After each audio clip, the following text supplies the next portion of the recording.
Hello, welcome in. It's Day Oyabumi. Welcome back. So, today I wanted to speak to you about my fibroid spiritual investigation. I channeled so much really helpful information during that reading, and I wanted to share that with you. Just a disclaimer, I am outside and anything can happen at any moment that can with our audio. Okay? So just wanted to let you know that. There's a crazy squirrel over here. It's gonna be all types of stuff happening. Um, but before I get started, if you're interested in a personal tarot reading, if you're interested in learning how to read tarot intuitively, if you're interested in an Ifa-Orisa reading, if you're interested in online trainings, ebooks, all of that, check out my website, daydreamalston.com. Okay? So, a couple of months ago, I did a fibroid spiritual investigation, and you'll actually be able to find that on my website. It's linked in the description box. But I wanted to look into that because so many of the women I know are struggling with fibroids. And, it's just been like this epidemic, I'd say over the past 20 years or so that I've noticed. And I wanted to check in spiritually to see why that is.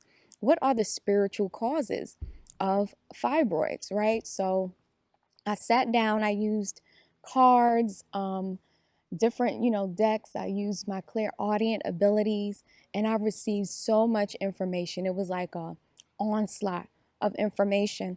And a couple of things stood out to me that I wanted to share with you.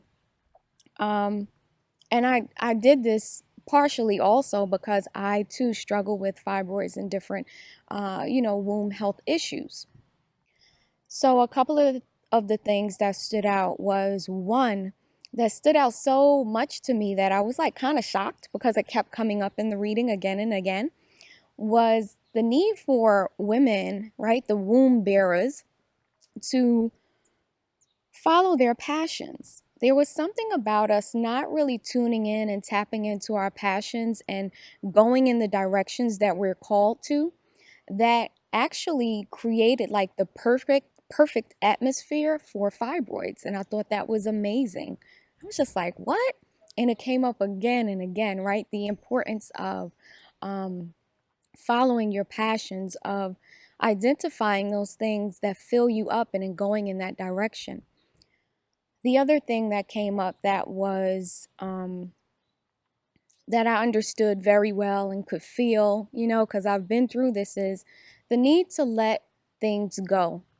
A lot of us are holding pain, trauma, disappointment, feelings of lack and loss in our womb.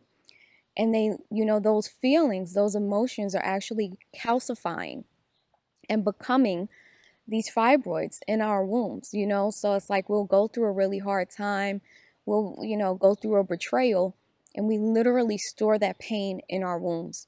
So in that channeling, the divine was like, in order to support our womb health and to support our healing and to avoid, you know, more fibroids growing in our wombs, we have to follow our passions and we have to let things go. Those were only two of the things that came up. There was so much more in that channeling. If you're interested, it's available on my website for $9.99. And I've also included some, what do they call, journal prompts, womb healing or womb health journal prompts that you can like go through. I really feel like writing can help us heal as well. So that was something I wanted to share with you, but I also wanted to encourage you to do some investigation on your own. If you know how to divine, which I believe everybody should have some type of divination practice, right? This can be cards if you know how to read cards. It can be oracle cards if you know how to read cowrie shells or pendulums. I suggest that you do that. What I did was I went back and I took my pendulum after doing that channeling for the collective, right? I took my pendulum and did a personal kind of like checkup to see if there are things that I'm eating, if there are, hormone disruptions, like what are the different things that were contributing to my fibroids personally.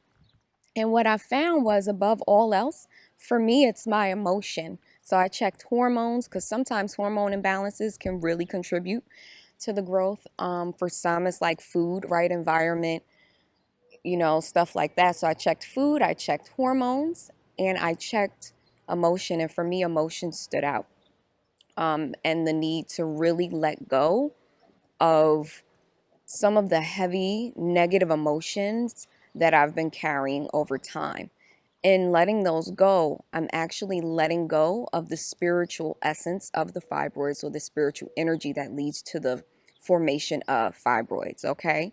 So I use my pendulum to ask that. I also wrote down the foods that I eat most often and checked each and every one of them to see if any of them contributed to just womb discomfort, overall discomfort. I actually found a couple of the foods that I've been eating were a no.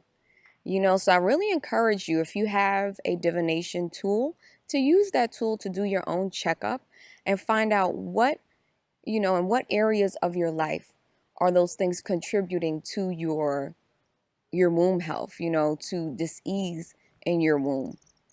You can do this again through tarot cards, oracle cards, through pendulums, if you know how to use them, through cowrie shells.